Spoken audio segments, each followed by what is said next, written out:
It's the most mom and dad aren't home thing you've ever seen/experienced. Singing and attempting notes that should not be attempted. Try singing the last notes of the Bells of Notre Dame. Lol, I can relate to this.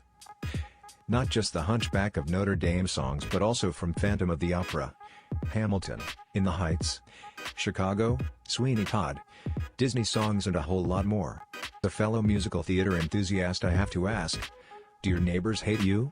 Mine are nice and don't mention anything, and only once every 1 to 2 months if I'm being a bother they just call me and ask me nicely to sing quieter because insert reason here. I do have to mention that although it's just barely in my vocal range, I recently started working on Dead Mom from Beetlejuice and my neighbor had to remind me twice this month that their kids have online classes.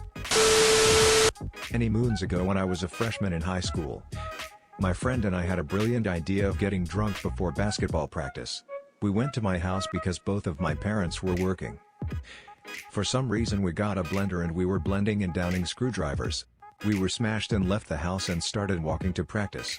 It was snowing out and a neighborhood kid jokingly threw a snowball at me. It hit me right in the neck. The cold snow, and fact that I was super drunk, threw me into like a shock. I fell over and the first thing to hit was my head off of the curb. I woke up a full 24 hours later with my dad standing over me in the hospital. Walking around my house naked. One time my parents were out and I thought they wouldn't be back for several hours, so I had a shower and was kinda just hanging out naked. Because I was like 15 and obviously always horny, I somehow ended up naked and masturbating in the living room. Anyhow, my parents got back much earlier than I expected and as they walked in the door I ran to my room, but they both got a view of my naked ass running away, which was never really brought up.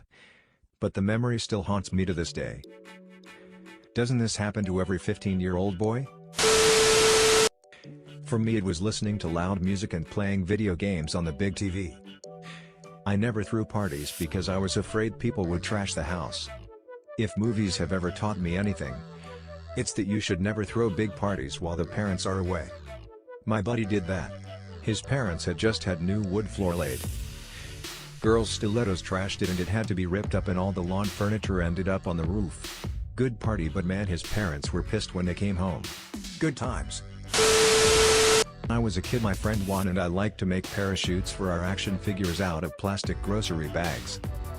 One day we got to thinking, what if we get a bigger bag and use them as parachutes for us as we jumped off the roof? My parents weren't home, so we went up to the attic and out a window onto the roof. Thankfully my dad had forgotten something and came back to see us both on the roof about to do something very stupid. I'm so glad he showed up because obviously our plan would not have worked and we both could have gotten seriously injured. Back in the very early 80s my sister and I were latchkey kids. My dad often had to travel for work. He always had a beard. One day he had gotten back from a trip early in the afternoon and had a friend drop him at the house. During his trip he decided to trim off his beard. My sister and I were both home after school and he knocked on the front door. He never took his keys with him for some reason. My sister and I wouldn't let him in the house because we didn't recognize him, even though he tried to convince us he was our dad. So he basically had to sit on the front porch until our mom got home from work. He actually wasn't mad at all. And we laughed about it for years. Your parents taught you well not to let strangers in. Haha. My older brother, unintentionally, ran over my younger brother with a tractor. Younger one sat on the attached second chair on the side of the cockpit. Older one drove very fast and the tractor hopped and younger one couldn't hold on and slipped under the tire. Older one didn't get help because he was shocked and crying about running him over. Younger one turned out fine. Well, just as retarded as the older one. Any injuries? Or did he just brush off getting run over? No, he got a bunch of bruises and cried like hell, reasonably. Sometimes you guys like a story. In case now is that time. Girl throws a Mario Party when parents aren't home. Results are disaster. When I was young and more awesome, Mario Party was our favorite drinking game. Basically anything involving a star caused all the people involved to take a shot. All they had was tequila at one such party. But they had a lot. I was playing with 3 girls and that was it. I'm not going to lie. I was hoping we'd all get hammered enough that I could still get it up. And the 3 of them would take turns on me. That did not happen. What did happen was that after a number of drinks, one girl stole a star from another right at the end. It was going to mean her victory. Girl who is stolen from doesn't take it well, yells, "Wanna go?" Other girl says, "Fuck yeah." They both stand up. They approach each other. I thought they were gonna make out, which was gonna be okay to me. Apparently, no. "Wanna go" meant, "Wanna fight." I guess they were Canadian or just watch too much hockey. And so they fucking started pounding on each other, with their fists.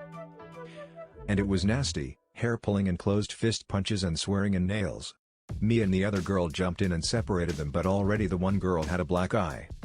So they calmed down, but they want to fucking keep playing. So we do. I sit between these two as they literally hiss at each other and call each other names as we play. Meanwhile, I'm really drinking hard. At some point, the girl who wasn't in the fight stands up, mumbles something, then projectile vomits on the TV. I guess I was feeling easy. I don't know, but it turned my stomach and suddenly I'm going to hurl too.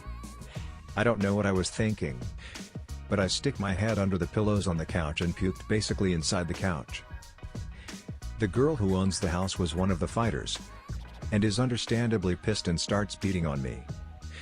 I don't know if she gave me a concussion or I was just already bordering on the drunken spins, but the room starts moving, and I feel like the world is never going to be okay again. So even when she's continuing to punch me as I stand up, I tell them, I really gotta go. And just sort of slowly wander upstairs, not sure what I'm going to do from there. The girl who had originally gotten beat up in the fight comes upstairs and tells me she's had enough anyways and she'll drive me home. Now she's stupid drunk, but I'm beyond drunk.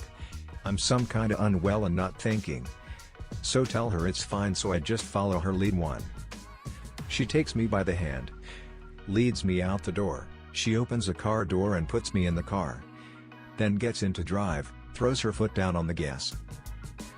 But there is a car behind the car we are in the driveway. She fucking smashes the one car into the other. Now it's not crazy speed, but she doesn't put on her brake at first. So the two cars looked mangled together, the bumpers were certainly fused. Then she didn't even bother pulling forward. She just got out of the car, went back inside and called us a cab. Later I found out it wasn't even her car. It was the girl who owned the house. She just took the keys, then smashed up both that girl's parents' cars. All those friendships were over from that point. All because of Mario Party.